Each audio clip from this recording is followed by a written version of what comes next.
Bien, merci beaucoup Isabelle de cette intro, fort intéressant puis fort pertinent. Bien, bonsoir et bienvenue à tout le monde au débat rencontre dans le cadre des élections fédérales 2021. Nous sommes ce soir exactement à une semaine des élections. Ce qui est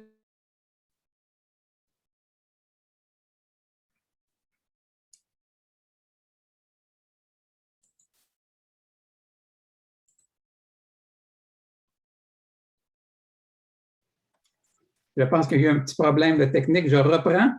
Je reprends. Donc, merci beaucoup, Isabelle, de cette intro. Et bonsoir et bienvenue à tout le monde au débat rencontre dans le cadre des élections fédérales 2021. Nous sommes ce soir, lundi, à exactement une semaine des élections. Et vous savez, j'aime bien ce concept-là parce que vous savez qu'habituellement, c'est moi qui réponds aux questions des membres, mais cette fois, je vais poser des questions pour les membres. Hein? J'aime bien ce concept-là. On va commencer tout de suite un peu dans le vif du sujet. J'ai reçu plusieurs courriels. Puis pour être clair et précis, nous avions initialement invité un représentant du Parti conservateur, un représentant du Parti libéral, NPD et du Bloc. Donc, nous avons invité les membres, les partis qui peuvent avoir une influence à Ottawa pour nos membres. Je dois vous avouer dès le départ que je suis extrêmement déçu que le Parti conservateur du Canada ne seront pas de cette rencontre. Nous avions invité au départ Alain Reyes. Puis la direction de la campagne me répond, la direction de la campagne du Parti conservateur me répond, puis je vais vous lire textuellement leur réponse. Je vous remercie de cette invitation. Il ne sera malheureusement pas possible pour nous de présenter un candidat à ce débat. Il y a 78 candidats au Québec, donc il aurait pu définitivement trouver quelqu'un. Je vous le dis, j'aurais aimé tellement qu'il soit présent. J'aurais voulu en savoir un petit peu plus sur certaines de leurs lignes, de leurs plateformes, quand ils parlent de réduction des dépenses et sur leur proposition de l'impôt unique, et j'en passe. Vous savez, écoutez, je vais peut-être être méchant, mais vous savez que quand Erin O'Toole mentionne qu'il aime les travailleurs et qu'il veut travailler avec les syndicats, je le crois autant que si les talibans me disaient nous sommes pour l'égalité des sexes et nous allons promouvoir la condition féminine. Je n'ai pas l'intention de vous dire ce soir pour qui voter, mais je vais me permettre de vous dire quelques petits rappels. J'ai en mémoire les 10 années du Parti conservateur, les 10 années de Stephen Harper.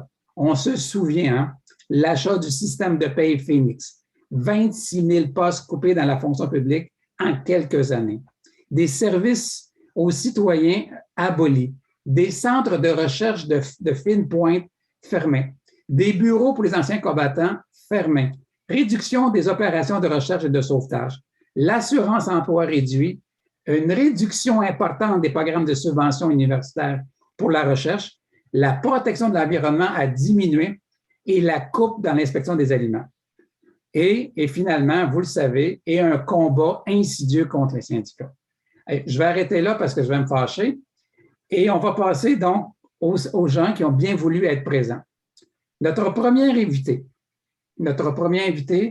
M. Jean-Yves Duclos, a été élu député fédéral de la circonscription de Québec le 19 octobre 2015. Il a été ensuite nommé le ministre de la Famille et des Enfants et du Développement social et ministre responsable des aînés, du logement et de la lutte sur l'itinérance. À la suite de sa réélection en 2019, il a été nommé président du Conseil du Trésor. Donc, un peu notre grand boss des fonctionnaires fédéraux. M. Jean-Yves Duclos est originaire de Québec et fier d'avoir grandi à Beauport. Ce qui est intéressant pour nous aussi, avant son élection, M. Duclos était professeur titulaire et directeur du département d'économie de l'Université Laval. Il est de plus titulaire d'un bac en arts avec une mention honorable en économie de l'Université d'Alberta, ainsi que d'une maîtrise et d'un doctorat en économie de la London School. En 2014, M. Duclos a été élu membre de la Société royale du Canada, la plus haute distinction pour les chercheurs et chercheuses du pays. M. Bonsoir et merci d'avoir accepté notre invitation. Bien, bonsoir, Monsieur Barrière, et bonsoir, Yvon, et bonsoir à tout le monde. Ça me fait un grand plaisir d'être avec vous ce soir. Je salue aussi Isabelle, parce qu'en fait, Isabelle, en plus de vous avoir remercié, Yvon a dit un certain nombre de choses que je trouve très pertinentes. C'est-à-dire qu'on a tous, on a tous des rôles différents dans la vie, certainement dans ma vie comme président du Conseil du Trésor, mais on a tous la même responsabilité, c'est de servir notre pays et les Canadiens et les Canadiennes, avec des responsabilités qui peuvent varier selon les personnes. On a tous le même objectif. Et on a tous aussi la responsabilité commune de voter d'ici lundi prochain. Donc, s'informer, parler, échanger, c'est une excellente façon là, d'assumer cette deuxième responsabilité. Monsieur Duclos, on a été souvent, surtout avec Radio-Canada Gatineau-Ottawa ou TVA Gatineau, on a été souvent interviewés, un en arrière de l'autre, souvent sur le même sujet, mais très peu souvent nous disions la même chose. Donc, on va tenter d'éclaircir certaines situations ce soir. Bien, le premier sujet que vous connaissez très, très, très bien, le système de paye Phoenix. Acheté par le Parti conservateur dans le but d'économiser 71 millions par année, nous en sommes avec une facture d'un peu plus de 3 milliards de dollars. Monsieur Duclos, le système de paye Phoenix continue à faire encore des victimes. Aujourd'hui, on en est où exactement? Bien, je commencerai par dire que toute cette situation est absolument, non seulement inacceptable, mais intolérable. Il est absolument intolérable que des gens qui travaillent fort pour servir le pays soient payés de manière incorrecte et pas à temps. Et c'est non seulement une question de paiement, mais c'est une question de stress, d'anxiété. Ça peut même affecter la santé mentale, la santé physique des gens. Donc, tout ça là, est totalement déplorable. Bon, je n'irai pas dans le détail. Là. Vous avez fait allusion un petit peu il y a quelques instants à comment tout ça a commencé, comment tout ça a été mis en place. C'était pour essentiellement couper dans la fonction publique et sauver des sous. Ça a été fait de manière là, incorrecte. On aurait dû à l'époque connaître la bonne façon de faire une transition de cette ampleur.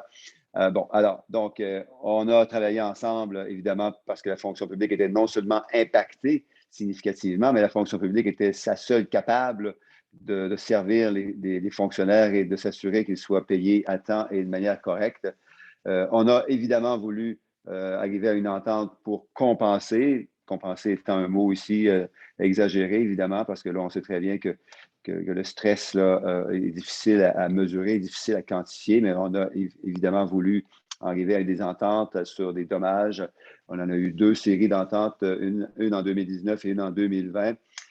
On a pour la suite 2 objectifs importants. Le premier, c'est non seulement de stabiliser le système, ce qui est en voie d'être fait. Là, on a, par rapport à 3 ans à peu près, on a réduit d'à peu près 3/4 le nombre de cas, surtout le nombre de cas plus difficiles et donc plus douloureux.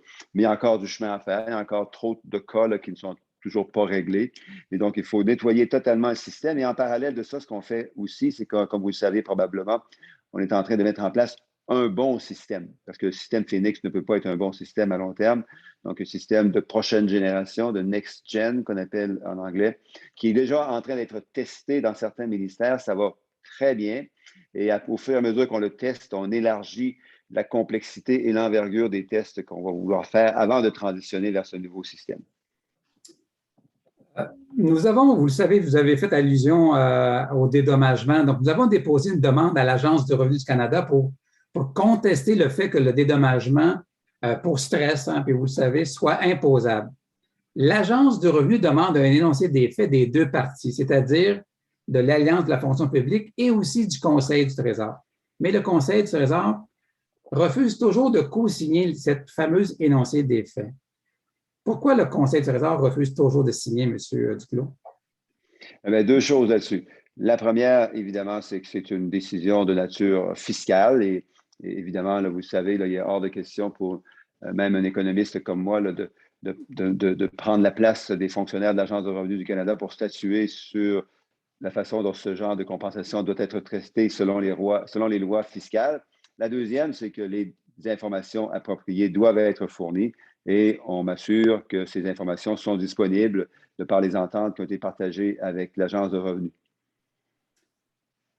Bien, on aura très certainement l'occasion d'en se reparler, mais en finissant sur le dossier Phoenix, vous savez, nos ex-membres, nos retraités, les employés déterminés qui étaient sur une base là, ou tout simplement, il y en a qui ont décidé de quitter la fonction publique, attendent toujours leur dû à ce qui a trait au dédommagement là. Finalement, vous avez annoncé qu'un formulaire serait disponible en décembre. Mais pourquoi avoir été aussi long, M. Duclos? Bien, c'est une excellente question. À nouveau, les choses devraient toujours se faire de façon plus rapide. Moi, je suis quelqu'un d'assez pressé dans la vie. J'aime que les choses se fassent vite, mais en même temps, il faut les faire correctement. Donc, on veut éviter, le secrétariat, les fonctionnaires qui y sont travaillent fort pour que ce soit le cas. On veut éviter que ces formulaires soient mal conçus et mal distribués pour ensuite faire une deuxième ronde de paiement pour corriger les paiements qui auraient été erronés dans une première étape. Donc, ils travaillent très fort. Je sais que le message est très compris. Je sais qu'ils savent qu'on est impatient, que ça fonctionne vite et bien. Je pense qu'ils espèrent que la date que vous avez mentionnée soit devancée vers l'avant.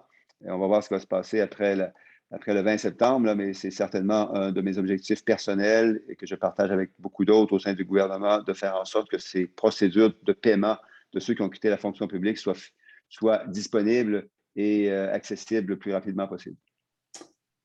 Vous savez, hein, j'ai reçu d'innombrables courriels, textos, des appels de retraités là, qui en ont besoin de cet argent-là. Donc, espérons qu'effectivement que le Conseil du Trésor va réagir plus promptement là, à leur répondre à leurs besoins parce qu'ils se sentent comme des ex-fonctionnaires avec sans aucune importance. Et pourtant, la plupart ont rendu des 25, des 30 ans, des 35 ans de service et de loyaux services. On va passer à l'autre segment qui est l'impôt unique géré par Québec. Là, j'ai vu un de vos collègues bloquistes de M. Sainte-Marie qui va être très intéressé à votre réponse. Bien, vous savez que le Parti conservateur et le Bloc québécois sont en faveur d'un rapport d'impôt unique géré par le Québec. M. Trudeau a déjà parlé en ce qui concerne sa position. Est-ce que le gouvernement libéral a toujours l'intention de maintenir, le statu quo dans ce dossier? Et la réponse est oui, pour deux raisons principales. La première, c'est qu'on sait que l'Agence de revenus et ses fonctionnaires détiennent une expertise et une expérience considérable pour servir les Canadiens en matière de traitement de leur déclaration de revenus, mais plus que ça, évidemment, parce que ce n'est pas juste là, traiter les déclarations de revenus, mais c'est fournir les services, faire les enquêtes et s'assurer que les procédures sont bien suivies. Donc, c'est une expertise, une expérience remarquable qu'on a la chance d'avoir dans certains lieux là, au Québec et on veut absolument conserver ça, ces emplois-là. On en a besoin au Québec pour que les Québécois, les fonctionnaires québécois en particulier, puissent continuer de faire valoir leur expertise et leur expérience. Mais la deuxième raison, c'est qu'on veut que les Québécois profitent de la même qualité de service que tous les autres Canadiens et ça a été, par contre, par exemple, assez évident là, durant la crise que l'Agence de revenus du Canada pouvait servir d'une manière extraordinairement importante l'ensemble du pays, y compris les Québécois, et par la prestation canadienne d'urgence, par les subventions salariales aux entreprises. Heureusement que l'Agence de revenus avait une forte présence au Québec pour s'assurer que les Québécois et les entreprises québécoises puissent avoir la même qualité de service que tous les autres Canadiens à travers le pays. C'est vrai en situation de crise, mais c'est vrai aussi en dehors d'une situation de crise. On sait que l'Agence de revenus travaille très fort avec d'autres agences et d'autres ministères au Canada pour que les Québécois aient la même qualité de service, par exemple, pour les pensions de vieillesse, pour l'assurance-emploi, pour l'allocation canadienne pour les enfants. Donc, pour moi, il est absolument essentiel, et le premier ministre Trudeau l'a répété à plusieurs reprises, que cette expertise et ces emplois soient préservés au Québec. Bien, pour une fois, M. Duclos, on est d'accord parce que nos employés de l'Agence du revenu de Service Canada ont fait un travail formidable et dans peu de temps, je me souviens très bien que M. Trudeau faisait des annonces le jeudi midi. Ça s'appliquait le lundi suivant et nos fonctionnaires étaient déjà à la tâche et en télétravail en plus. Télétravail, on va y revenir tantôt. Un autre dossier que vous connaissez très bien, les langues officielles, M. Duclos. D'emblée, il est important de reconnaître que tous les travailleurs ont le droit de parler et de travailler dans la langue officielle de leur choix au sein de la fonction publique fédérale. Hein. Bien que ce soit vrai sur papier, force de constater qu'il y a toujours une iniquité là, entre le français et l'anglais dans nos institutions. Sans vouloir choquer là, ou heurter personne, là, je me permets d'aller plus loin. Il existe un problème culturel, systémique, bien ancré, là, profondément installé dans l'appareil gouvernemental fédéral. On prend pour acquis, là, c'est en anglais d'abord et en français ensuite. Vous le savez, puis vous l'avez très certainement lu, son dernier rapport de Raymond Héberge, le commissaire aux langues officielles, a conclu encore qu'il existe de fortes lacunes de communication gouvernementale pour le français. Après presque 6 ans à piloter un dossier des langues officielles à Ottawa, la ministre Mélanie Joly a déposé en juin sa proposition de protéger le français, le projet C-32, une grosse réforme de la modernisation des langues officielles, ce que l'opposition voit plutôt comme une tactique électoraliste à quelques jours là, de la fin de la session parlementaire. Dites-nous, si votre gouvernement est réélu, est-ce que le projet de loi de Mme Joly sera ramené à la Chambre? Et la réponse est ici, oui aussi. Mais permettez-moi, avant d'élaborer là-dessus, de vous dire que je comprends très bien la prémisse de votre question parce que moi aussi, je suis francophone. Je n'ai peut-être pas eu la chance, comme vous, d'être longtemps, là, ou assez longtemps au service de la fonction publique. Je suis arrivé en 2015 après avoir passé plusieurs années dans le milieu universitaire. Et il est totalement vrai, comme vous le dites, de dire que quand on parle d'égalité des francophones et des anglophones, d'égalité du droit de travailler en français ou en anglais, il faut reconnaître qu'on part, quand on est francophone, avec deux prises. Pour toutes sortes de raisons qu'on connaît très bien, au Canada et ailleurs, l'anglais a une forte présence. Et comme francophone, c'est un combat continu de tous les jours qu'il faut faire pour s'assurer d'avoir le droit égal, étant donné les conditions inégales, le droit égal de travailler en français dans la fonction publique et d'être servi en français par les fonctionnaires de la fonction publique. Donc, je commence par ça parce que je le sens, moi aussi. Là, je suis francophone au secrétariat du Conseil du Trésor, je suis francophone au cabinet, je suis francophone au caucus national. Ma lutte, elle est constante comme la vôtre, autres francophones là, au gouvernement canadien.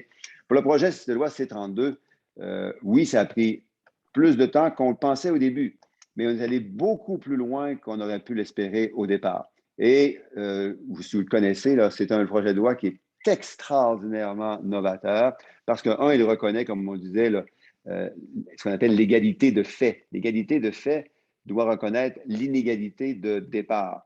Donc, les francophones doivent avoir un appui, ils doivent être reconnus d'une manière différente parce qu'on est en situation minoritaire au Canada, les francophones, et on est en situation minoritaire dans beaucoup de régions du pays. Alors, ce projet va être réintroduit. Bon, vous connaissez ces éléments, des juges bilingues, le fait que nous allons investir des centaines de millions de dollars pour faire la promotion du français à travers le pays. Vous savez que ça comporte essentiellement une extension de la loi 101 en dehors du Québec pour défendre le droit d'être servi et de travailler en français, non seulement pour les entreprises sous juridiction fédérale au Québec, mais en dehors du Québec, dans les communautés francophones. Donc, c'est un projet de loi là, qui est extraordinairement mobilisant et novateur. Et il y a beaucoup d'autres éléments aussi qui répondent aux demandes des communautés francophones hors Québec et acadiennes. Mais comme vous l'avez mentionné, on ne peut pas faire confiance aux conservateurs là-dessus. Les conservateurs ont coupé énormément, par exemple, dans le budget de Radio-Canada lorsqu'ils étaient au pouvoir. Ça a affaibli la place du français partout au Canada. Ils ont coupé dans la fonction publique, ce qui a affaibli la capacité de la fonction publique de livrer des services dans les deux langues. Et rapidement, j'ouvre une parenthèse, sans faire de partisanerie, il y a deux partis qui peuvent former le prochain gouvernement, les libéraux et les conservateurs. Et moi, je vous dis que je travaille pour un autre gouvernement qu'un gouvernement conservateur parce que je suis francophone et que je suis fier d'être francophone. Bien, vous aurez le temps tantôt. Je vais vous laisser aussi un petit peu, 90 secondes là, pour pouvoir vous exprimer sur votre campagne. Puis, écoutez, on n'aura pas le temps, mais j'avais aussi une question à réserve parce que, en fait, ce n'est pas une question. Je vais le transformer maintenant en commentaire parce que ce n'est pas normal qu'un unilingue français ne peut aspirer à des postes de haute gestion comparativement à un unilingue anglophone ou à un fonctionnaire bilingue. On y reviendra plus tard, de toute façon, s'il y a lieu. On va parler maintenant des emplois dans la fonction publique. Écoutez, la pandémie là, de la COVID entraîne de très mauvaises perspectives économiques pour le Canada. Le déficit du Canada pour l'exercice 2021 s'élèvera là, à autour là, de 385 milliards de dollars. Là. Le Canada qui s'est beaucoup endetté pour lutter contre la pandémie. Je ne veux pas qu'on en parle, mais sur votre plateforme actuelle, ne fait pas mention dans le budget 21, mais vous aviez dans le budget 2021 proposé une réduction de 1,1 milliard sur 5 ans sur des budgets de fonctionnement de certains ministères et organismes gouvernementaux. Dans le cadre d'un retour à l'équilibre, est-ce que les services à la population pourront être touchés? En fait, là, pour être plus clair, est-ce que vous avez l'intention de couper des postes dans la fonction publique fédérale? Là, je sais que d'autres partis, bon, peut-être pas les conservateurs, parce que si je comprends bien, ils ne seront pas avec vous aujourd'hui, mais d'autres partis vont probablement vous parler de retour à l'équilibre budgétaire. Nous, on n'est pas là. Nous, on est dans une optique et une vision de sortir définitivement de la pandémie. Et pour sortir définitivement de la pandémie, il faut investir dans le Canada et dans les Canadiens. Et il faut donc investir dans la fonction publique parce que pour bien servir les Canadiens, il faut avoir une bonne fonction publique. Donc, on n'est pas du tout dans un mode de coupure, à la conservateur. On est vraiment totalement ailleurs. C'est pour ça qu'on investit beaucoup dans des outils dont les fonctionnaires ont besoin. On investit beaucoup dans la science, dans la recherche, dans le développement, les vaccins, évidemment, non seulement pour aujourd'hui, mais pour plus tard. Évidemment, ça passe aussi dans des élections technologiques. Plus tard, on aura peut-être l'occasion de parler du télétravail et de toutes les choses qui ont été mises en place pour protéger la santé, la sécurité des travailleurs de la fonction publique au cours des derniers mois. Donc, on a beaucoup de choses qu'on a apprises, mais une chose qu'on a apprise et qu'on ne fera certainement pas, c'est de ne pas couper. La meilleure façon de sortir de cette pandémie, à la fois fiscalement et d'un point de vue économique, c'est de continuer à investir dans le Canada et donc dans la fonction publique. De plus, M. Trudeau, ainsi que vous-même, vous avez vanté les mérites des fonctionnaires durant la pandémie. Question question courte et réponse courte pour la prochaine. Mais pourquoi à ce moment-là utiliser de la sous-traitance comme à Service Canada ou encore à l'Agence du revenu du Canada dans des centres d'appel ou encore sur des bases militaires au niveau des cuisines et de l'entretien ménager? Lorsqu'on fait des études économiques, mais ça revient plus cher, plus souvent qu'autrement, la sous-traitance que d'embaucher du personnel déterminé ou indéterminé. Et vous avez raison sur ce point. Ça coûte souvent plus cher de faire de la sous-traitance, mais il peut y arriver des occasions où, pour protéger l'intégrité de la fonction publique et protéger la confiance des Canadiens dans la fonction publique, il soit nécessaire de procéder par sous-traitance, pour toutes sortes de raisons qui dépendent des conditions départementales ou ministérielles. Mais il y a aussi un élément où il arrive qu'on ne peut pas et qu'on ne veut pas demander à la fonction publique de faire certaines choses parce qu'on mettrait à risque son intégrité. La fonction publique est une fonction publique qui doit être protégée et parfois, il faut faire appel à des services de sous-traitance pour y arriver.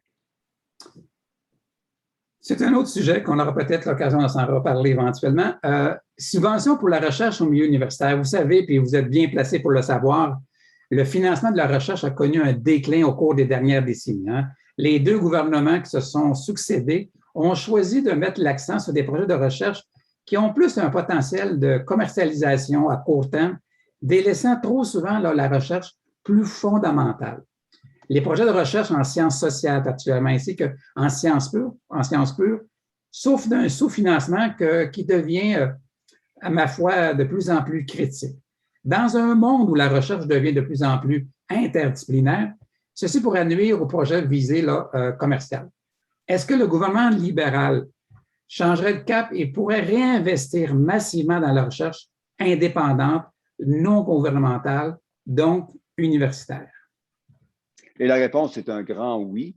Et entre autres, parce qu'on va créer 1000 chaires de recherche, 1000 nouvelles chaires de recherche du Canada dans à peu près tous les domaines. On va aussi investir beaucoup d'argent pour faire le lien, aider la fonction publique là, à être encore, et ses activités de recherche et de développement à avoir encore plus d'impact. Mais je vous dirais que j'ai été moi-même chercheur en sciences sociales, en économie durant 22 ans et que j'ai moi-même, comme vous l'avez suggéré, pu constater les mérites des investissements en recherche fondamentale, incluant en sciences sociales et incluant de manière multidisciplinaire. Moi, avant 2015, je travaillais avec des gens en santé publique, des gens en sciences politiques, des gens en psychologie, des gens en sociologie.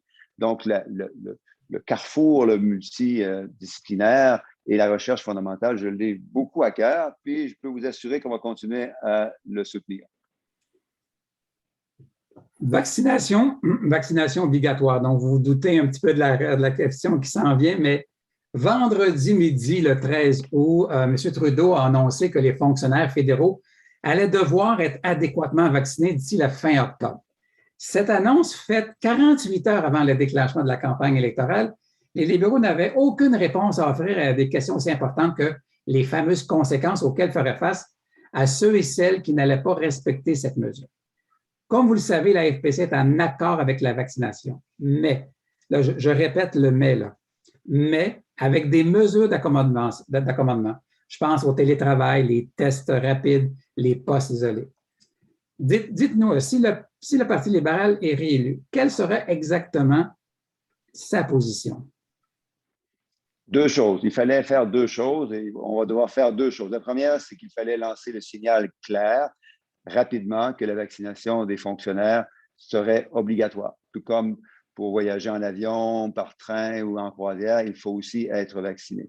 La deuxième chose, c'est qu'il fallait aussi annoncer que pour mettre en place cette vaccination obligatoire, on devait travailler avec la fonction publique, avec les fonctionnaires et évidemment avec les représentants des fonctionnaires que vous êtes pour s'assurer que ce soit fait de la bonne manière. Mais il fallait dès le départ le dire parce que ça prend un certain temps pour être vacciné complètement. Hein. C'est 2 semaines, ensuite on attend un mois, puis ensuite on attend un dernier vaccin qui prend 2 semaines à être totalement efficace. Donc, il faut que les gens aient pu avoir le temps de se vacciner après que le signal ait été lancé.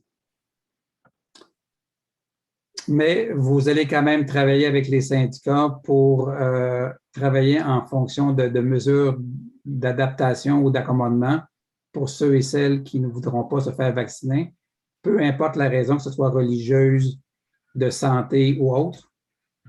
Pour des raisons de santé, oui, mais pour d'autres raisons, non. Parce que la vaccination, c'est là non seulement pour protéger les gens qui vont travailler, mais protéger les gens dans leur milieu de travail. Moi, j'ai parlé à des fonctionnaires dans les dernières semaines en campagne électorale, puis ils me disent qu'eux ont été vaccinés, mais qu'ils auraient beaucoup de crainte à retourner dans un environnement de travail où autour d'eux, il y aurait des gens qui ne seraient pas vaccinés. Donc, c'est une question de sécurité et de santé aussi des gens qui sont vaccinés et qui veulent être protégés lorsqu'ils auront à retourner au bureau. Mais c'est toujours l'histoire de cette obligation-là. Mais vous savez, donc la FSC est d'accord avec la vaccination, mais avec certains considérants. On va finir avec un autre document, puis vous avez déjà mentionné, je vais aussi répéter vos paroles, en lien avec le télétravail. Vous avez déjà mentionné en quelques reprises que le télétravail serait là pour rester à la hauteur d'environ le 30 à 35 dans la fonction publique. Votre collègue la semaine passée, Stephen McKinnon, parle d'un retour dans les bureaux, mais avec plus de flexibilité. Donc, question courte, réponse courte. Avez-vous un plan en rapport avec le télétravail et avez-vous l'intention de collaborer, de travailler avec les syndicats au niveau du télétravail? La réponse est ici, évidemment, oui, parce que la collaboration est absolument essentielle. La collaboration et le respect, c'est essentiel pour avoir une bonne fonction publique qui puisse travailler au service des Canadiens. Le 30 à 35 je ne me souviens pas d'avoir dit ça. Donc, le pourcentage, là, ce pourcentage que vous avez mentionné, je n'ai certainement pas, je ne l'ai pas prononcé moi-même. Si je m'étais prononcé sur les pourcentages, j'aurais dit, écoutez, ça va dépendre des conditions de travail et des conditions de service aux Canadiens. Ceci étant dit, il y a une chose qui est claire à nouveau, c'est que tout ça va devoir se faire en travaillant ensemble. Vous êtes des gens qui avaient une capacité de leadership considérable et j'ai énormément de respect pour vous et tout ça doit se faire en collaboration avec vous.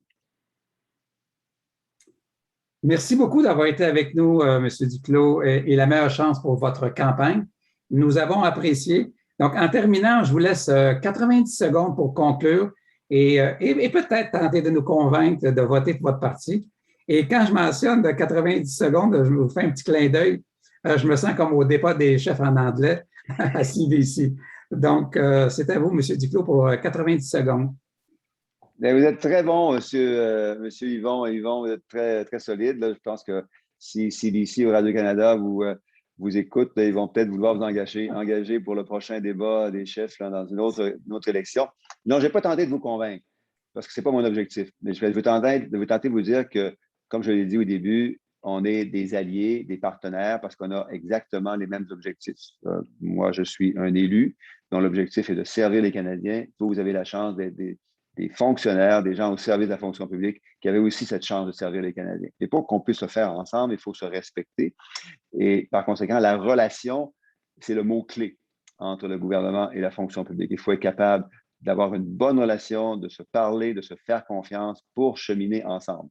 Dans la vie, on pense que cheminer tout seul, on va aller plus vite. Là. Il y a certains gouvernements qui pensent qu'en faisant les choses tout seul, là, ils vont aller plus rapidement. Mais quand on fait des choses ensemble, on va peut-être moins vite au début, mais on va certainement beaucoup plus loin à la fin. Et c'est ce que je vous invite à faire. Continuez d'avancer avec nous autres, idéalement avec le Parti libéral. C'est vraiment mon souhait, mais c'est à vous de voir. Comme je l'ai dit, il y a deux partis qui peuvent former le prochain gouvernement. Et il faut choisir entre ces deux partis. Moi, je vous dis que la vision est très différente entre la vision conservatrice et la vision libérale sur toutes sortes d'enjeux. On parle beaucoup des services de garde, des armes d'assaut, du respect de l'environnement, mais on parle aussi de la façon dont on travaille avec la fonction publique. Et c'est extraordinaire représentant. Monsieur Duclos, merci beaucoup. Bonne fin de soirée. Merci à tout le monde. Bonne fin de soirée à vous. Merci. Deuxième invité, mais on va passer maintenant à M. Gabriel Sainte-Marie, est député du Bloc québécois dans Joliette depuis 2015. Il est porte-parole de finances au sein de sa formation et vice-président du comité des communes. Son cheval de bataille est la lutte sur l'utilisation des paradis fiscaux. Il détient un baccalauréat et une maîtrise en sciences économiques de l'Université du Québec à Montréal, l'UQAM. Et avant de faire le saut en politique, M. Sainte-Marie était enseignant au cégep régional de Lanaudière à Joliette, chargé de cours à l'UQAM et chercheur à l'Institut de recherche en économie contemporaine. Je dois d'abord vous dire que je vais être transparent et dire que les candidats du Bloc ont été, depuis la rencontre qu'on a faite avec le caucus, extrêmement collaborateurs pour poser des questions sur des enjeux bien importants. Je pense à Louise Chabot sur les questions de relations de travail ou encore à Mario Beaulieu pour les langues officielles, mais ce n'est pas tout beau. On va le voir tantôt avec M. Sainte-Marie. M. Sainte-Marie, bienvenue. Bien, merci. Bonsoir. Bonsoir à vous. Bonsoir à Mme Renaud. Salutations à tous les gens qui nous écoutent. Salutations à mes collègues Jean-Yves et Brigitte. Donc, bien content d'être avec vous ce soir. Bien, merci d'être là. Le français et les langues officielles, mais je pense que je tombe aussi dans votre talle actuellement. Depuis quelques années, le commissaire aux langues officielles, M. Théberge, reçoit en moyenne 1000 plaintes par année. Environ le quart des plaintes visent les critères linguistiques sur l'embauche qui défavorisent les fonctionnaires unilingues français. Seriez-vous disposé à appuyer la réforme proposée par la ministre Joly si elle revient à la Chambre ou défendre le projet de loi de Jolin Barrette sur le projet de loi C-92? Oui, ben, il faudra voir après quand le Parlement va reprendre là, ce qui va être proposé. Puis nous, nos critères, c'est-tu bon pour les francophones? Est-ce qu'on fait est-ce qu'on avance ou on recule? C'est ça qui va déterminer notre position. Force est de constater, puis on l'a vu dans les médias dernièrement, là, malheureusement, la fonction publique fédérale n'est pas bilingue. Hein? Le problème, c'est que les postes supposément bilingues sont dans les faits occupés par des anglophones. Ils ont pris une couple de semaines de cours, puis ça se débrouille pas très bien. Fait que finalement, tout le monde doit parler la langue du boss. Puis ça, on le voit dans le rapport du commissariat aussi, hein, une portion importante des francophones qui se sentent mal de parler français dans les réunions. Je pense, comme vous l'avez dit à quelques occasions aussi, avec les rencontres Zoom, là, le télétravail là, avec la pandémie, ben, ça a donné un dur coup aux Français aussi. Puis, peut-être pour conclure sur... je parle longtemps, là, moi, en Chambre des communes, c'est pas payé le français. Quand on s'en va en comité, là, ça tombe tout en anglais. Moi, je suis au comité des finances, c'est juste des anglophones là. Puis pratiquement tout se fait en anglais. Fait que moi, quand au bloc, là, je fais mon devoir de parler en français, mais là, la traduction est plus longue à embarquer. Fait que j'ai moins de temps. Puis c'est tous ces petits détails-là pour lesquels on est désavantagé. Puis quand ça fait des longues heures, ben, les autres députés, les témoins, tout ça, ben, écouter la traduction, c'est moins facile. Fait qu'ils écoutent moins quand on parle en français. Fait que à ce niveau-là, nous autres, ce qu'on exige, c'est il faut que les postes bilingues soient vraiment occupés par des bilingues, pas des bilingues de pacotille. Montréal, le 27 février 2020, plus de 400 fonctionnaires représentés par l'Alliance de la fonction publique ont participé à une manifestation au complexe Guy Favreau pour dénoncer les effets dévastateurs du système de paye Phoenix sur les fonctionnaires et leurs familles. Votre collègue Julie Vignola, porte-parole du Bloc québécois en matière des services publics, appuie les travailleurs dans leur démarche et rappelle que ce sont les fonctionnaires ainsi que leur entourage qui sont les premières victimes des improvisations conservatrices et libérales dans un dossier.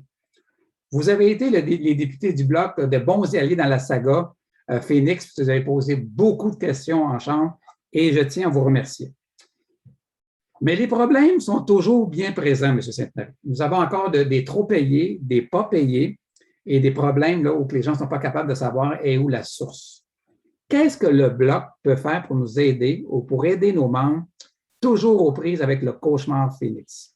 Oui, c'est hallucinant qu'un pays du G7 ne soit pas capable de payer sa fonction publique comme il faut, puis que ça dure depuis toutes ces années-là. C'est inexcusable, inacceptable, c'est du grand n'importe quoi.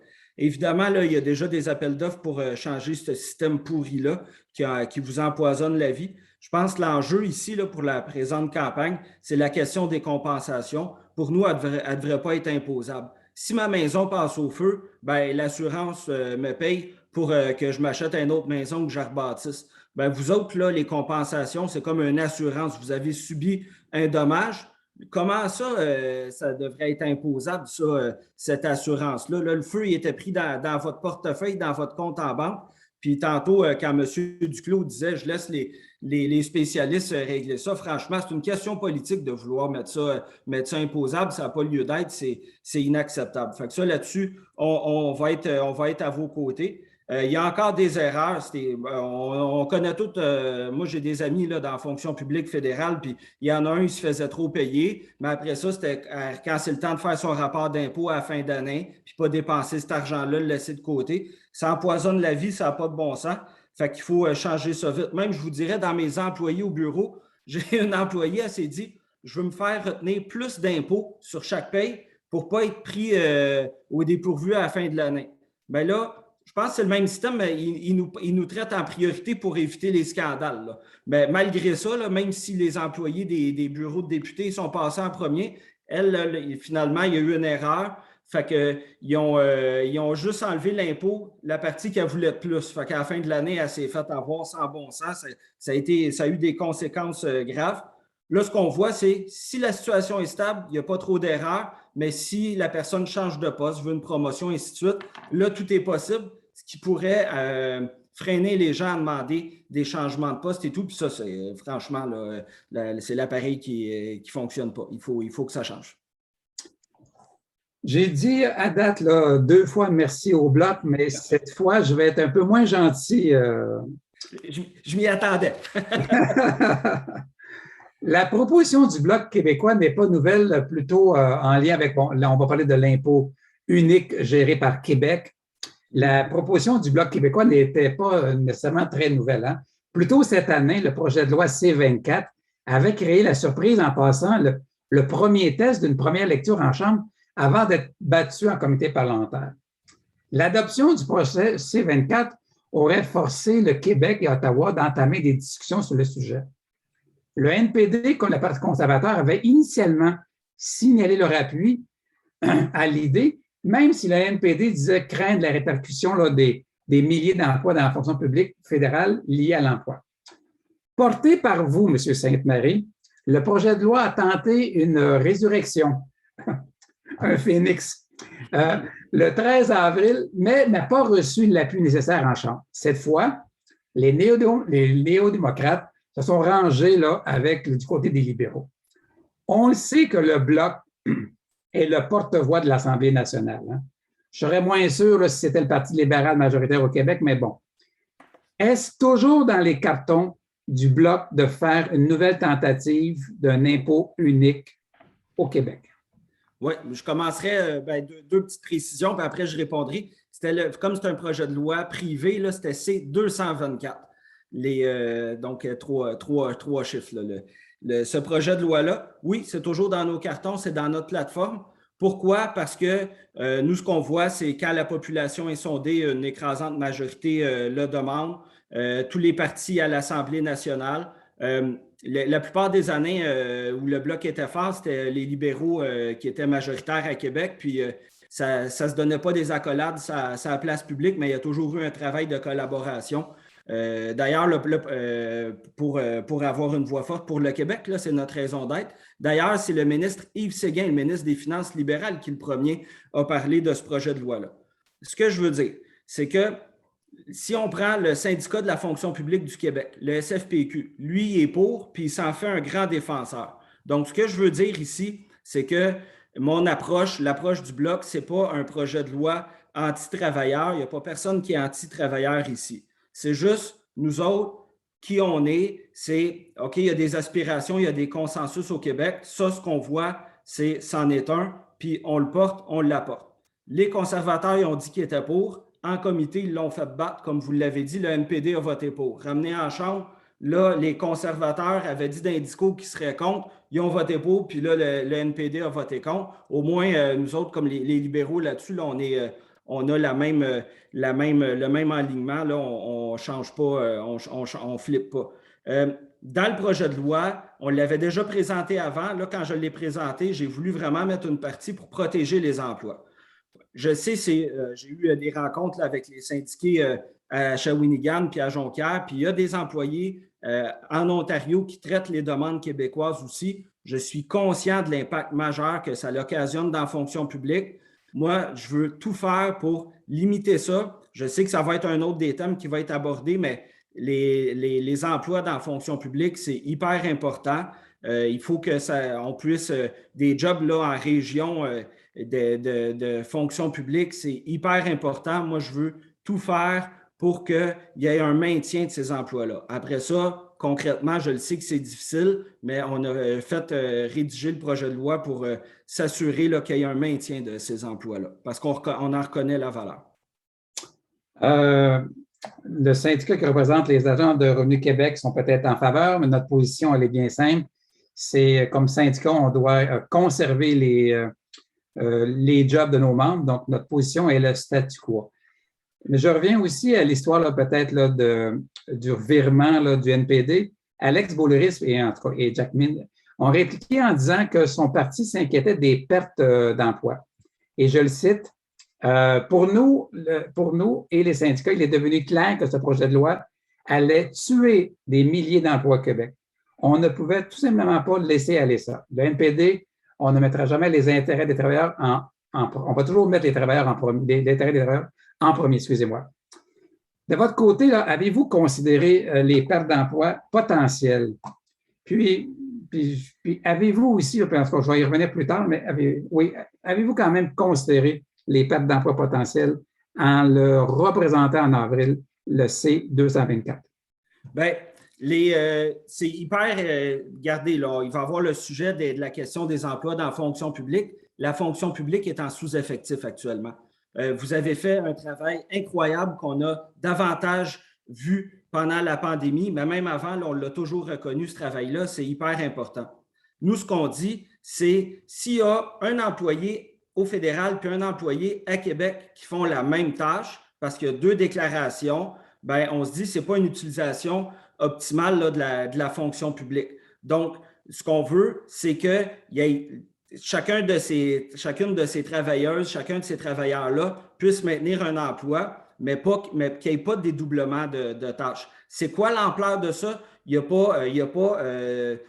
n'ai pas les chiffres en détail parce que de mon point de vue, puis du point de vue des spécialistes qu'on a consultés, il va rester beaucoup d'emplois de l'Agence du revenu du Canada qui vont s'occuper de la fiscalité du Québec parce que gérer tous les programmes fédéraux, ainsi de suite. Nous, ce qu'on veut, c'est être la voix de ce qui est demandé dans le large consensus au Québec, qui est de dire au lieu de faire 2 déclarations, on veut en faire une. Puis moi, puis vous pouvez aller voir dans tous les débats en chambre, en comité, tout ça, je l'ai vraiment à cœur qu'il n'y ait aucune perte d'emploi, puis qu'on puisse conserver le même nombre d'emplois dans chacune des régions.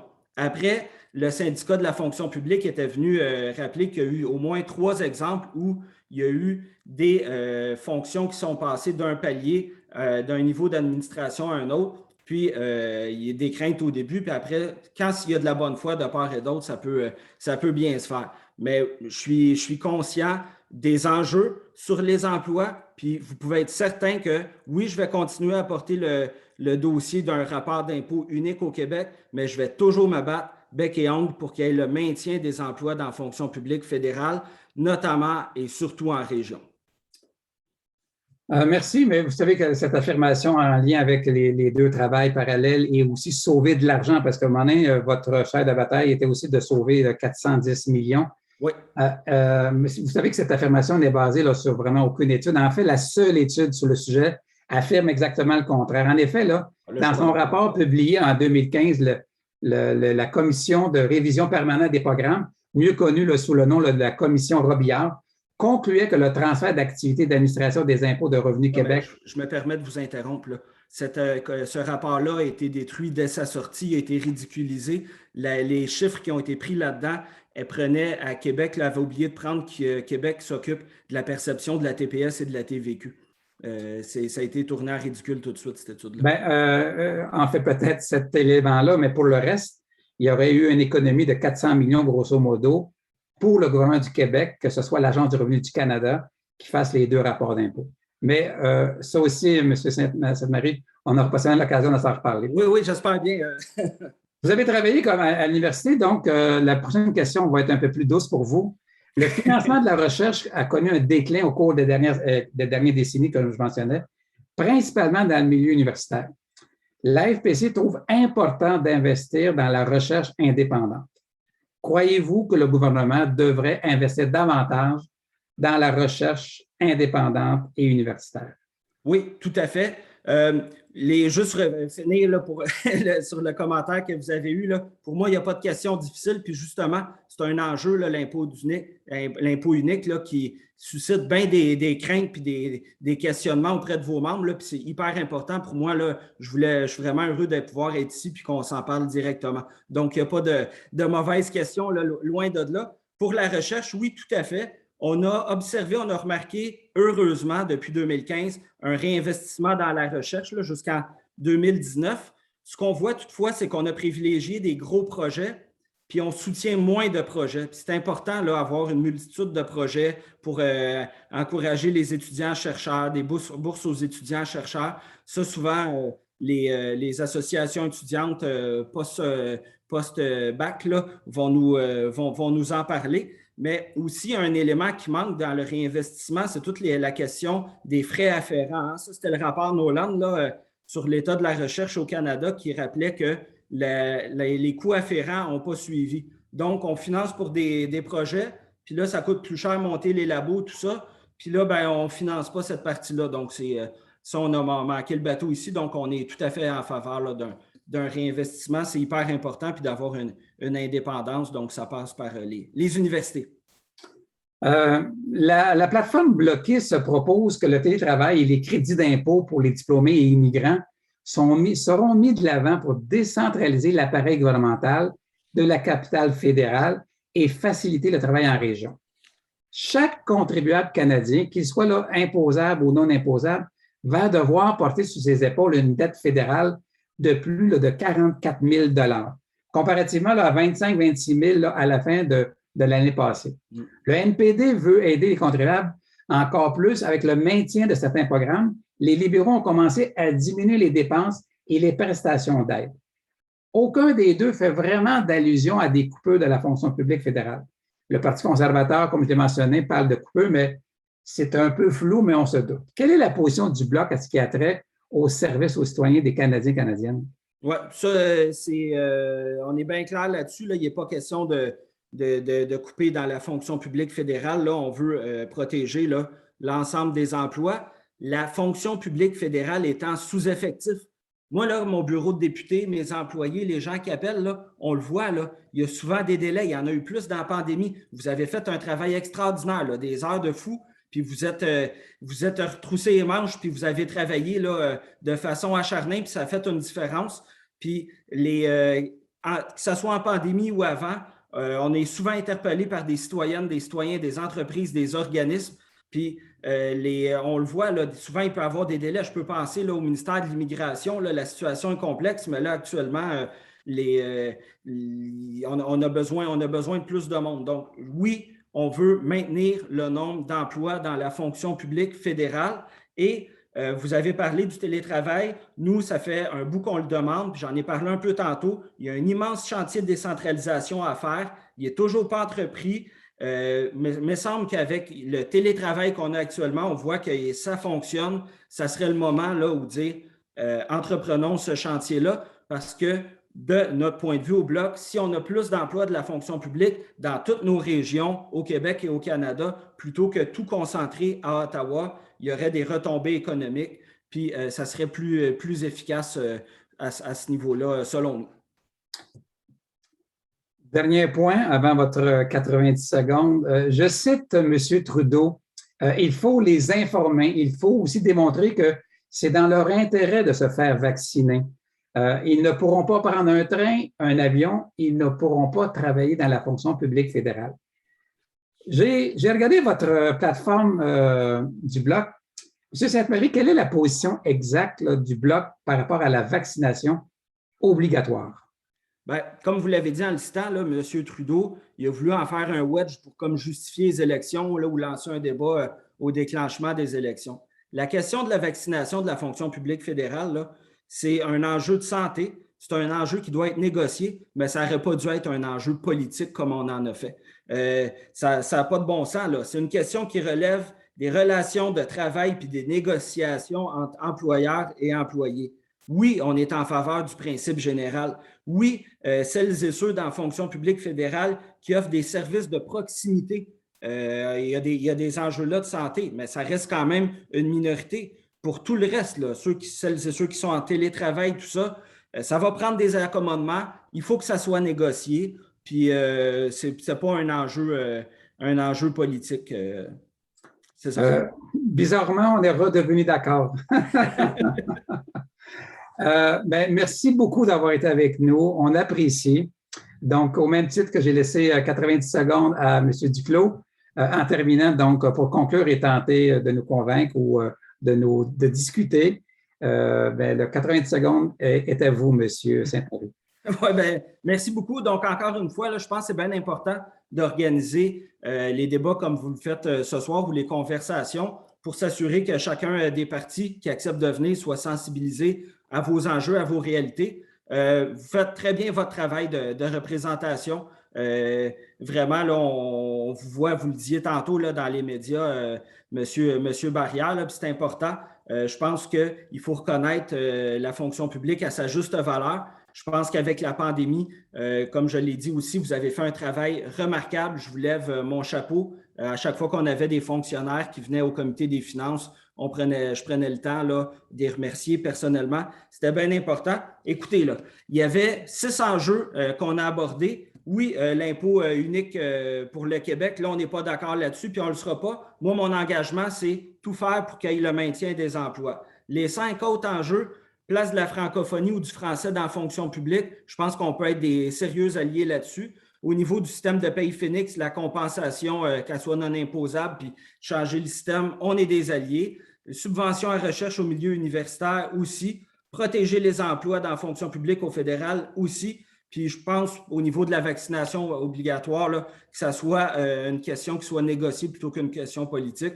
On peut avoir des atomes crochus aussi. Donc, je pense à travers les années, les dernières décennies, le Bloc a essayé de se montrer fiable face à la fonction publique. Donc, on va continuer à bien collaborer ensemble. Puis je pense que quand il y aura des votes en Chambre et des projets de loi, sauf pour la question de l'impôt unique, on pourra être de bons alliés. Donc, je vous remercie, je vous souhaite une bonne soirée et je salue Brigitte qui, je crois, va prendre la parole sous peu. Merci tout le monde. Bonsoir, M. Sainte-Marie, merci. Merci. J'ai maintenant le plaisir de recevoir Mme Brigitte Sansouci, candidate pour le NPD. Élue députée à la Chambre des communes de 2015 à 2019, Mme Sansouci s'est rapidement démarquée grâce à ses rôles de porte-parole en matière d'infrastructure et de collectivité de famille. Elle a été aussi présidente du caucus du NPD Québec. Mme Sansouci a été une voix forte au Parlement pour défendre les droits pour défendre les personnes que le gouvernement laisse souvent tomber et travailler sans relâche pour représenter les intérêts de son comté. Donc, elle est une personne accessible et elle écoute. Bonsoir, Mme Sansouci. Bonsoir. Donc, on va sans plus tarder commencer avec les langues officielles. Sur le terrain, le non-respect des critères linguistiques apporte son lot de frustration chez les fonctionnaires. L'Alliance de la fonction publique reçoit continuellement des plaintes de membres francophones exaspérés d'être désavantagés dans des processus d'embauche. Le chef néo-démocrate a lancé un outil de communication en mars dernier. Soucieux de tenter quelque chose, Jagmeet Singh a offert son numéro de cellulaire sur les réseaux sociaux. Il disait « Textez-moi et quand vous voulez sur n'importe quel sujet. » Mais les réponses données étaient unilingues anglais. Donc, aux questions envoyées au 601-801-8210, la réponse générée était toujours la même. « Hi friend, I'm Jagmeet. Thank you for consenting », pouvait-elle. Donc, est-ce qu'on peut penser que l'NPD sera un allié dans le dossier du respect du français au sein de la fonction publique? Tout d'abord, j'aimerais dire que n'étant plus député depuis 2 ans, c'est un petit peu intimidant de prendre la parole après messieurs Duclos et Sainte-Marie, monsieur Gabriel, que je salue d'ailleurs. Écoutez, pour ce qui est du français au NPD, je ne peux que partager vos frustrations quelquefois. J'étais la première à me lever haut et fort. J'ai été vice-présidente francophone du NPD pendant plusieurs années, de 2008 à 2015. Et je me disais à ce moment-là, le chien de garde du français. Donc, des interventions comme celles que vous venez de faire, je les ai faites à plusieurs reprises parce qu'effectivement, puis on l'a vu encore dans la campagne actuelle, la question de la langue est un sujet sensible. Il est tellement facile pour la majorité anglophone d'oublier, oups, c'est vrai, la traduction. Non, écoutez, je peux vous dire que je ne suis pas seule au NPD à dire et redire l'importance du français. Quand j'étais à la Chambre des communes, aussi en comité, je ne parlais que français. Je refusais de débattre d'une question si les documents n'avaient pas été déposés dans les 2 langues. Je pense qu'il faut vraiment rester très ferme. Puis moi aussi, j'ai pu observer là, que quand j'étais à Ottawa, que les fonctionnaires véritablement bilingues étaient d'abord francophones. Et bon, vous le savez, le NPD, on veut soumettre les entreprises sous juridiction fédérale, les banques, les secteurs des télécommunications, vous le saviez mieux que moi, installer au Québec la charte de la langue française. On veut aussi accroître le financement pour les organismes qui travaillent au rayonnement, à la protection de la langue française, que ce soit au Québec ou dans les autres provinces. Mais écoutez, la lutte pour la sauvegarde du français, il ne faut jamais baisser les bras, il faut continuer de la faire. Puis ça, là-dessus, vous pouvez compter sur les députés francophones. Mais merci. Le système de paie Phoenix, donc, je suis convaincu que vous en avez entendu parler durant votre mandat. La NPD veut s'attaquer au système de paie Phoenix s'il forme le nouveau gouvernement. Des candidats de la région d'Ottawa se sont même engagés à embaucher du personnel mardi dernier pour corriger le plus rapidement possible et indemniser les milliers d'employés touchés depuis des années sur les ratés du système. Selon eux, au rythme où vont les libéraux, le problème ne sera pas réglé avant 5 à 10 ans. Bien malheureusement, je pense que je suis d'accord un peu avec la lenteur des libéraux à régler le problème. Dites-moi, quelles sont vos intentions pour corriger et indemniser adéquatement les fonctionnaires payés par le système de paie Phoenix? Écoutez, quand j'étais députée, j'ai plusieurs fonctionnaires fédéraux là, qui travaillent et habitent là, dans le comté de Saint-Hyacinthe-Bagotte et j'en ai même qui ont perdu leur maison à cause du système de paie Phoenix. Écoutez, je me faisais arrêter par des propriétaires d'immeubles en logement qui me demandaient « Brigitte, c'est-tu normal qu'un fonctionnaire fédéral me demande un report pour le paiement de son loyer? » Puis là, j'étais obligée de dire « Malheureusement, oui. » Puis là, j'expliquais les enjeux du système de paie Phoenix. Puis là, il dit « Ah, mon Dieu, ça n'a pas de bon sens. » Et non. Je me suis levée plusieurs fois en chambre pour dénoncer. Puis tu sais, quand vous parlez des compensations, je suis absolument d'accord parce que c'est pas aux employés, c'est pas aux fonctionnaires fédéraux à payer pour les erreurs d'un gouvernement ou de gouvernement au pluriel, là, parce que ça a été les gouvernements libéraux et et conservateurs là, qui se sont succédés. Puis, tu sais, on ne peut pas tenir le discours que les fonctionnaires apportent une contribution incroyable à notre pays. Tu sais, il ne faut pas juste ce soit un discours. Il faut vraiment faire en sorte que les fonctionnaires fédéraux méritent un gouvernement, un employeur qui les traite avec respect.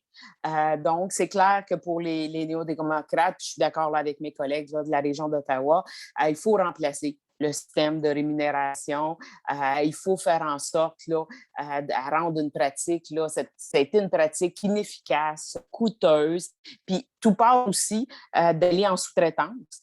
Moi, je pense que c'est très lié là, à cette volonté-là là, des gouvernements libéraux et conservateurs qui ont dit, bon, puis moi, j'en revenais pas là, quand j'étais dans ce dossier-là. Là, on demande à ceux qui nous ont mis dans le trouble de nous sortir du trouble en n'ayant pas de petite crainte, il me semble, qui recrée du nouveau trouble pour continuer d'avoir des contrats. Donc, puis la sous-traitance n'a fait que croître là, depuis les 6 ans du gouvernement libéral. Donc, oui, effectivement, au NPD, on veut prendre des mesures là, pour faire en sorte, parce que les employés touchés par Phoenix, dans mon comté, j'écoutais parler de ce qu'ils vivaient, là, puis à la limite, là, moi je disais, il faut mettre fin, c'est presque du harcèlement, là, et il faut mettre fin à toute forme. Là, j'ai été, moi, directrice d'un organisme communautaire, puis payer le monde, là, ça se négocie pas, là, c'est clair.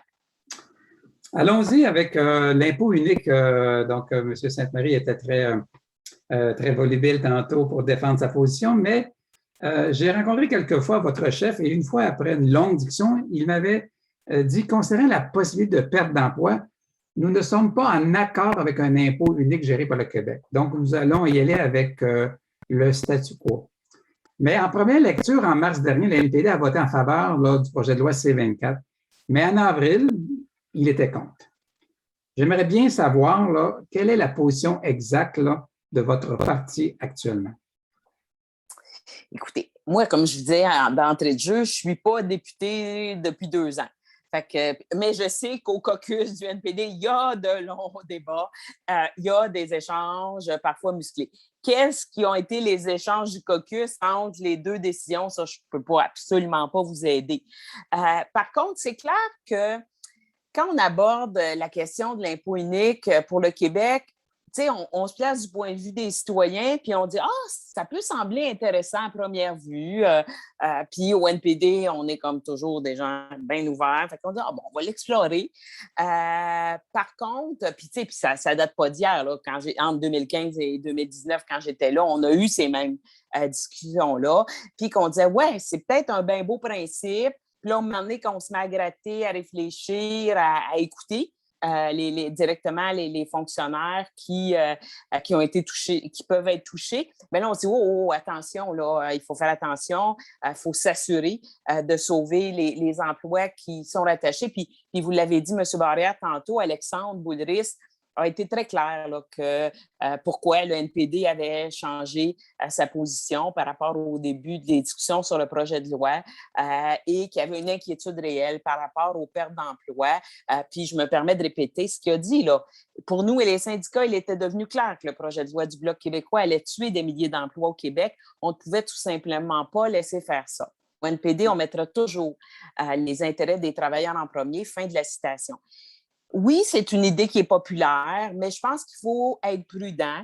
Il faut aussi se servir des expériences qu'on a eues dans le passé. T'sais, si on se souvient au milieu des années 90, quand tout l'aspect formation, moi je me souviens à ce moment-là, j'étais directrice d'un organisme communautaire d'hébergement, puis je parlais de formation avec les gens, ça ne s'appelait pas Service Canada dans le temps, là, mais les gens de Service Canada, puis là tout à coup, on s'est mis à parler de formation avec Emploi Québec, mais ça s'était fait, là, il y avait eu un processus, ça s'était fait dans le respect des fonctionnaires concernés. Il y a moyen de le réfléchir, mais il faut être prudent, puis il faut prendre le temps. Si on choisit éventuellement de le faire, de bien le faire, mais pour l'instant, ça reste inquiétant. Merci. Tu sais, vous savez que l'Alliance en fonction publique, juste au Québec, représente près là, de 45 000 membres, dont à peu près un peu plus de 12 à 15 000 membres qui sont issus du milieu universitaire, à la recherche, à l'assistant d'enseignement et tout. Donc, un financement accru du gouvernement fédéral permettrait d'améliorer la qualité des projets de recherche dans les universités partout au pays, hein, et leur nombre aussi, qui est important, ainsi que l'enseignement pour la prochaine génération de scientifiques et de professeurs. Est-ce qu'un gouvernement néo-démocrate changerait le cap par rapport au précédent gouvernement et réinvestirait massivement dans la recherche indépendante? Oui, oui, tout à fait. Au Canada, on est un chef de file dans la recherche novatrice en santé, notamment. Puis avec la pandémie, on s'aperçoit comment ce domaine-là est plus important que jamais. Au NPD, on veut travailler de concert avec les universités, avec les professionnels de la santé pour que la recherche publique sur les questions de la santé continue de se développer. Mais il y a plein d'autres aussi secteurs d'activité où c'est important là, de maintenir. Écoutez, moi, j'arrive là du domaine de l'agriculture, puis c'est tellement important d'avoir des recherches indépendantes parce que quand on laisse que les grandes compagnies mener les différentes recherches, ben, on peut se poser des questions là, sur les recommandations qui nous sont faites. On pense aussi, dans un autre volet, qu'il faut élargir le programme des gardiens autochtones, investir dans la science dirigée par des Autochtones, puis soutenir la création là, de zones protégées là, gérées par des Autochtones, puis s'assurer que tous les efforts de rétablissement des espèces respectent les droits des Autochtones et tiennent compte des connaissances traditionnelles là, pour accroître la biodiversité. Mais comme vous l'avez dit dans votre question, on ne peut pas parler de recherche sans parler de mieux appuyer les étudiants. On le sait, au Québec, on a notre propre là, système d'éducation, de pré-bourse. Le NPD va collaborer avec le gouvernement là, pour appliquer les mesures du NPD aux Québécois également, là, adapter ce qu'on met de l'avant. Parce que ce qu'on veut, nous, c'est qu'il est temps qu'un gouvernement fédéral cesse de profiter de l'endettement étudiant. Les néo-démocrates, on veut éliminer les intérêts sur les prêts étudiants fédéraux.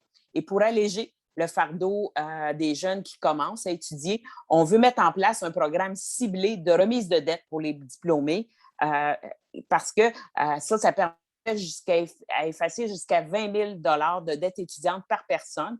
La première année seulement d'un programme, ce programme-là pourrait effacer 20 % de toutes les dettes d'études, puis ça pourrait aider 350 000 emprunteurs et emprunteuses là, à économiser à chaque mois.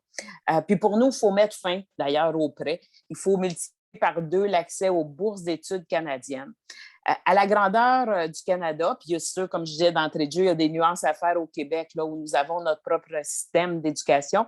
Il faut s'assurer qu'il y ait un accès à une éducation postsecondaire de qualité, quel que soit le revenu des gens. Il ne faut pas juste que ce soit un beau terme, là, l'éducation publique, mais que ce soit vrai, vraiment dans la réalité. Et à long terme, il faut vraiment travailler avec les provinces, les territoires pour plafonner et réduire les frais de scolarité et inclure l'éducation postsecondaire véritablement dans un système d'éducation publique afin que les enfants puissent passer de la maternelle jusqu'à leur carrière sans obstacle financier.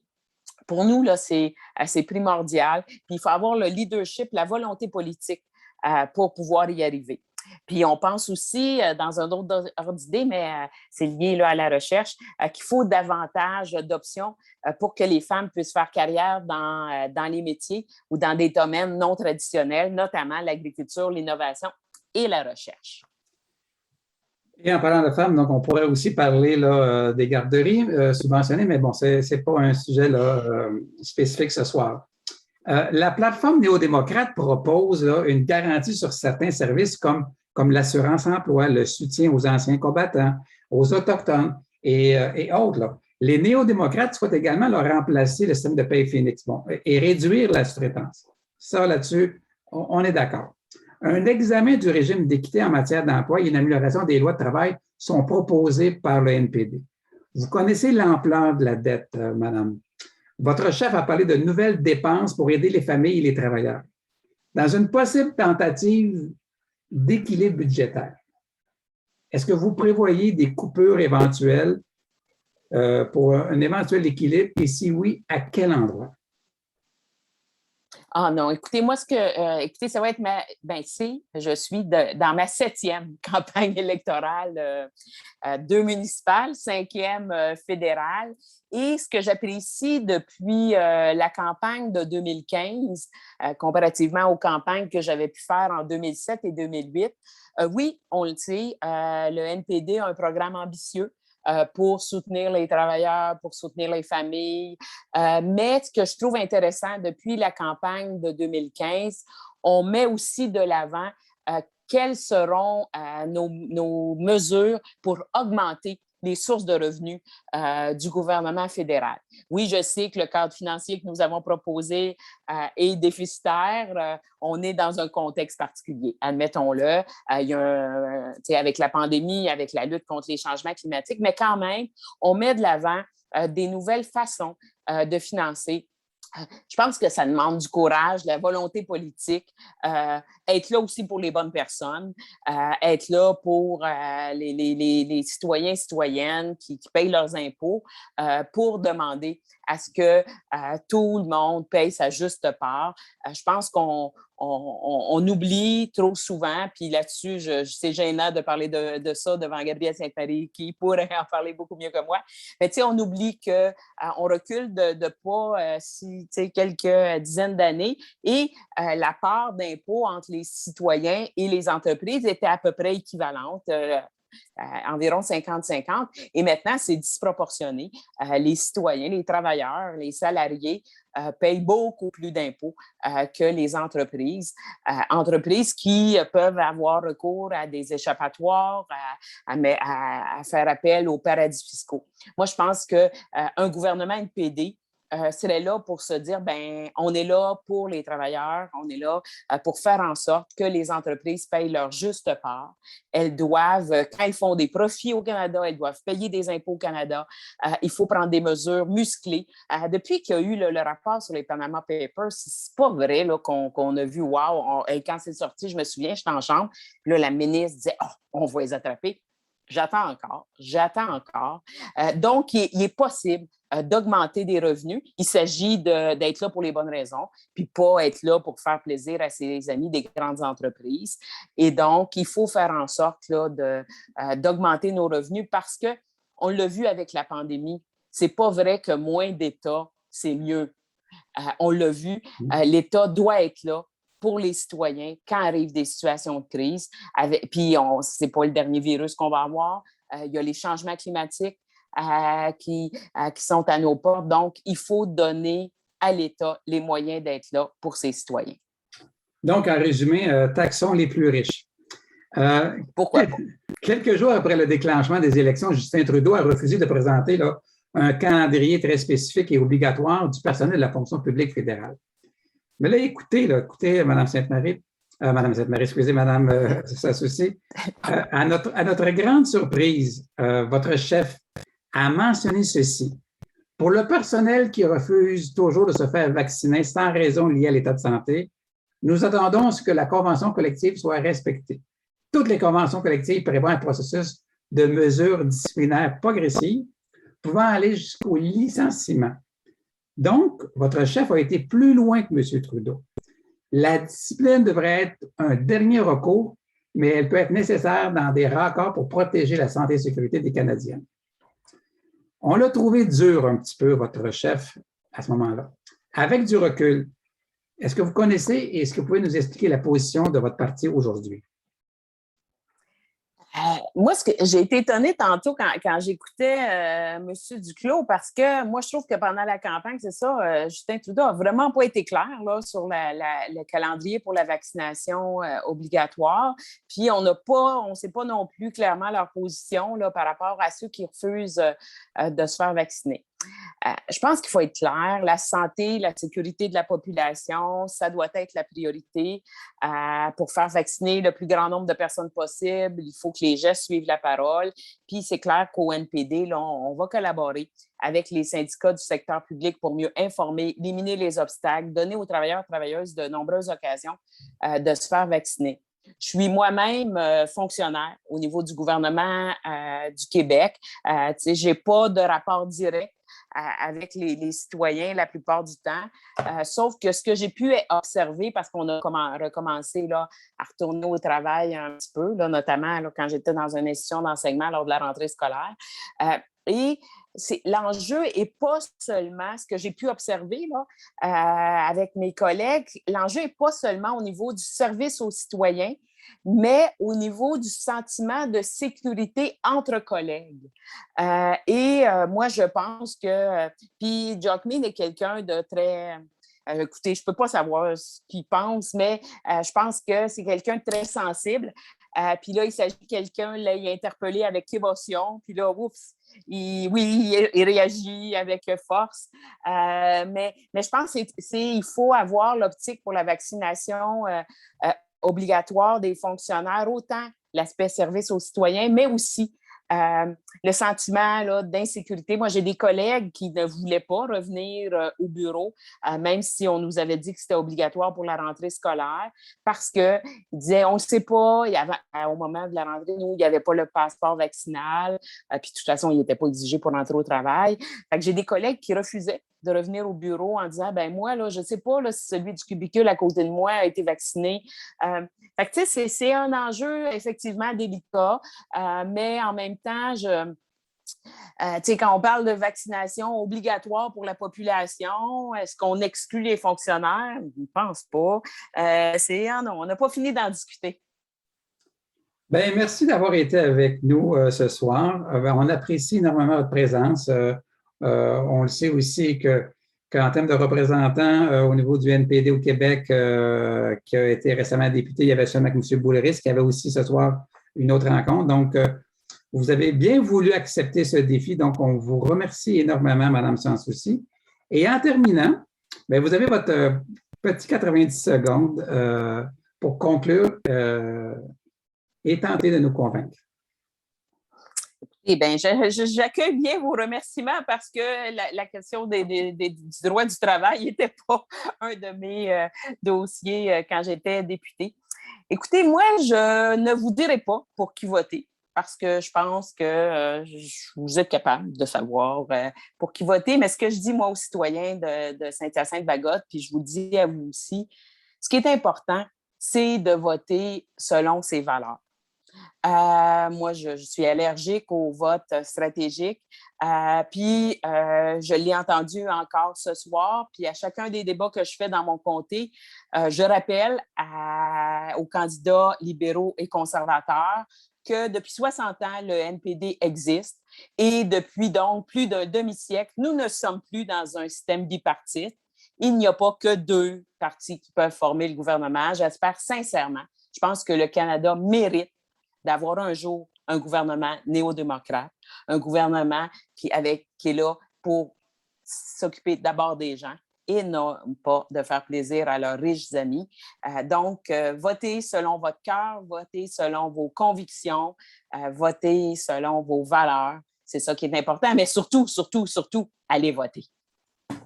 Bien, vous me volez les derniers mots que j'étais pour faire, mais merci beaucoup encore une fois, Mme Sans Souci. Bonne campagne. Amusez-vous et bonne chance. Oui. Merci beaucoup. Bien, merci à toutes et à tous d'avoir été présents. J'espère que cela a pu vous aider à une semaine là, des élections. Je vous rappelle l'importance de voter. J'ai cette impression là, que le taux de participation risque d'être faible, ce qui fait en sorte que c'est encore plus important d'aller voter pour un parti progressiste, un parti qui va nous aider, nous, les membres de la FTC, la classe sociale moyenne, les travailleurs et travailleuses. Donc, à tout le monde, merci beaucoup à tout le monde. On a dépassé de quelques minutes le temps qu'on s'était fixé, mais c'était trop intéressant. Je pense qu'on ne pouvait pas couper à ce moment-là les paroles. Et merci encore à Isabelle d'avoir introduit, d'avoir aussi géré là, les caméras et aussi les micros.